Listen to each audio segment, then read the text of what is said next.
अब भारत में सारे चुनाव एक साथ होंगे क्योंकि ये जो एक देश एक चुनाव है उसको कैबिनेट मंजूरी मिल गई है समय से पहले। अब सवाल उठता है क्या इस्तीफा दे देगी सरकार और भारत में अब क्या क्या बदलने वाला है। और आपको जितनी भी चुनावी तारीखें याद हैं आप सब कुछ भूल जाइए क्योंकि अब नए बदलाव आने वाले हैं। एक देश एक चुनाव पर सरकार का आखिरकार फैसला क्या है। दूसरा, किन राज्य सरकारों का कार्यकाल बढ़ेगा या घटेगा, यानी पूरी सरकार चल नहीं पाएगी उससे पहले ही इस्तीफा दिलवा दिया जाएगा। ONOE पर क्यों भड़का हुआ है विपक्ष, कौन कौन इसके विरोध में है। पांचवा, क्या है एक देश एक चुनाव का इतिहास, इसके फायदे क्या है और इसके विरोध में जो लोग बोलते हैं उनका तर्क क्या है। पहले आप यही देखिए कि एक देश एक चुनाव पर सरकार का आखिरकार फैसला क्या है। तो देखिए, देश में 7 होंगे लोकसभा और विधानसभा चुनाव। अभी आपको पता होगा कि कैसे कभी किसी राज्य में विधानसभा चुनाव अलग होता है, कभी लोकसभा चुनाव के आपको पता है कार्यकाल फिक्स है और हमेशा कोई ना कोई चुनाव चलते ही रहते हैं, चाहे वो नगर निगम हो चाहे वो पंचायत चुनाव हो। लेकिन अब ऐसा नहीं होगा, सरकार ने फैसला ले लिया है कि अब सारे चुनाव एक साथ कराए जाएंगे। बहुत बढ़िया है। नवंबर दिसंबर में 2024 यानी इसी साल सरकार अपना बिल पेश करेगी जो कि शीतकालीन सत्र में संसद में पेश होगा। 2 चरणों में होंगे चुनाव। और मैं आपको बता दूं कि एक कोविंद पैनल बनाया गया था, यानी कमेटी बनाई गई थी और उनको कहा गया था कि आप पूरी रिपोर्ट हमको सबमिट करोगे कि आखिरकार एक देश एक चुनाव को कानूनी तौर से हम भारत में कैसे अप्लाई कर सकते हैं। क्या? तो अब उन्होंने अपनी रिपोर्ट सौंपी और मोदी कैबिनेट ने इसको मंजूरी दे दी है। अब सरकार इस पर बिल लाएगी और संसद में इसको कानून बनाकर इसको पूरा का पूरा पूरे देश में लागू करवाएगी। देखिए, पहले फेज में विधानसभा और लोकसभा चुनाव साथ कराए जाएंगे और फिर 100 दिन के भीतर दूसरे फेज में निकाय चुनाव एक साथ होंगे, यानी जितने भी निचले स्तर के चुनाव होते हैं, चाहे आप नगर निगम ले लीजिए, पंचायत चुनाव ले लीजिए, सभी विधानसभाओं का कार्यकाल 2029 तक बढ़ाया जाएगा। देखिए, इस तरीके से ही 2029 में सारे चुनाव, चाहे वो लोकसभा हो, क्योंकि आपको पता है लोकसभा का कार्यकाल 2029 तक चलने वाला है, तो जितनी भी विधानसभाएं हैं अगर या तो उनका कार्यकाल बढ़ा दिया जाएगा या उनके कार्यकाल को बीच में ही रोक दिया जाएगा। मैं आपको सब समझाऊंगी कि किस किस राज्य में कहां कहां कैसे फर्क पड़ने वाला है। सिंगल वोटर लिस्ट और वोटर आई कार्ड तैयार होंगे, यानी अभी जो अलग अलग आपकी वोटर लिस्ट निकलती है, विधानसभा चुनाव की अलग, लोकसभा चुनाव की अलग, फिर अगर पंचायत चुनाव है तो उसके लिए अलग, तो अब सब कुछ एक ही होगा, एक वोटर लिस्ट और एक आई कार्ड। अगर हंग असेंबली हो जाती है, क्योंकि सबके मन में सवाल थे कि अगर आप सारे चुनाव एक साथ कराएंगे और अगर हंग असेंबली हो जाती है, यानी किसी को बहुमत नहीं मिला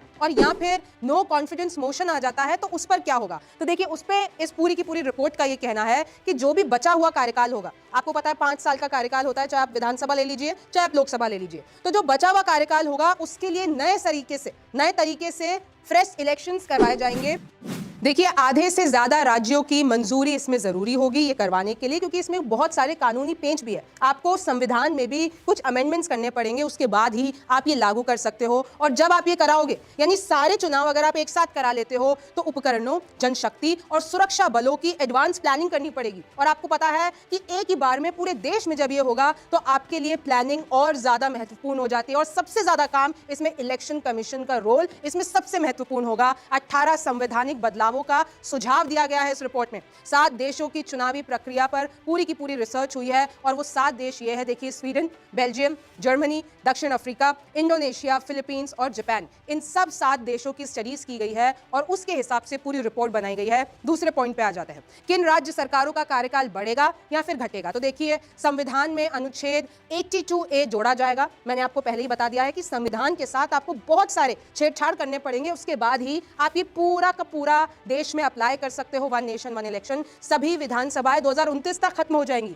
और कैसे, अगर मैं आपको राज्यों के हिसाब से बताती हूँ, कुछ कार्यकाल तो बढ़ाने भी पड़ेंगे और कुछ को घटाना पड़ेगा। देखिए, हरियाणा और महाराष्ट्र की बात करते हैं तो सरकार को अभी आपको पता है हरियाणा में अभी चुनाव है इसी साल 2024 में और महाराष्ट्र में भी अभी है। लेकिन 2029 की अगर हम बात करते हैं तो 6 महीने पहले ही सरकार को भंग करना पड़ेगा। जम्मू कश्मीर सरकार भी 6.5 महीने पहले खत्म कर दी जाएगी। झारखंड, बिहार, दिल्ली सरकार, इन सब का सिर्फ 4 साल का कार्यकाल ही रहेगा, क्योंकि आपको पता है यहाँ पर दिल्ली, बिहार और इन सब में 2025 में चुनाव है। तो अगर 2029 तक हम बात करते हैं कि एक साथ सारे चुनाव होंगे, तो भैया आपका जो कार्यकाल होगा वो सिर्फ 4 साल का होगा इन राज्यों में। फिर देखिए, झारखंड में 8 महीने पहले, दिल्ली में 9 महीने पहले और बिहार में 16 महीने पहले आपको जो बनी बनाई सरकार है उसको भंग कर देना पड़ेगा।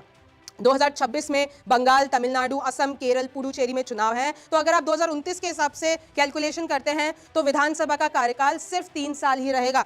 2027 में यूपी, उत्तराखंड, गुजरात, पंजाब, गोवा, मणिपुर में इन सब में विधानसभा चुनाव है। तो अगर आप 2029 तक देख लेते हैं तो इन सारे राज्यों का कितना सिर्फ 2 साल ही कार्यकाल रहेगा। यानी अगर यूपी, उत्तराखंड, गुजरात इन सब में जो भी पार्टी जीतती है, जो भी सत्ता में आती है, तो वो सिर्फ 2 साल ही राज कर पाएगी, क्योंकि 2029 में फिर से चुनाव हो जाएंगे। लेकिन इसका एक दूसरा पहलू भी है। इसका दूसरा पहलू ये है कि चुनाव ही ना कराए जाए 2027 में। यानी ये जो 2027 में अभी सपोज अगर बीजेपी सरकार है यूपी में, तो इनका कार्यकाल बढ़ा के 2029 तक कर दिया जाए, यानी 2 साल सरकार को और दे दिए जाए कि तुम राज करो, 2029 में चुनाव हो गए, ये भी हो सकता है। या फिर लोकसभा को ही पहले करवा दिया जाएगा। तीसरा पहलू देख लीजिए, सियासी गलियारों में लोग कह रहे हैं कि भैया ऐसा होगा कि 2029 में लोकसभा चुनाव तो आपको 2027 में कराने पड़ेंगे, तो लोकसभा चुनाव ही पहले करा दो, आप तो मोदी सरकार को ही भंग करो। काफी लोग ऐसी भी बातें कर रहे हैं। और देखिए 10 राज्य, हिमाचल प्रदेश, मेघालय, नागालैंड, त्रिपुरा, कर्नाटक, तेलंगाना, मिजोरम, मध्य प्रदेश, छत्तीसगढ़, राजस्थान, इन सब का अगर मैं बात करती हूं, 2028 में इधर इन सभी 10 राज्यों में चुनाव है और कार्यकाल सिर्फ 1 साल या उससे भी कम का होगा।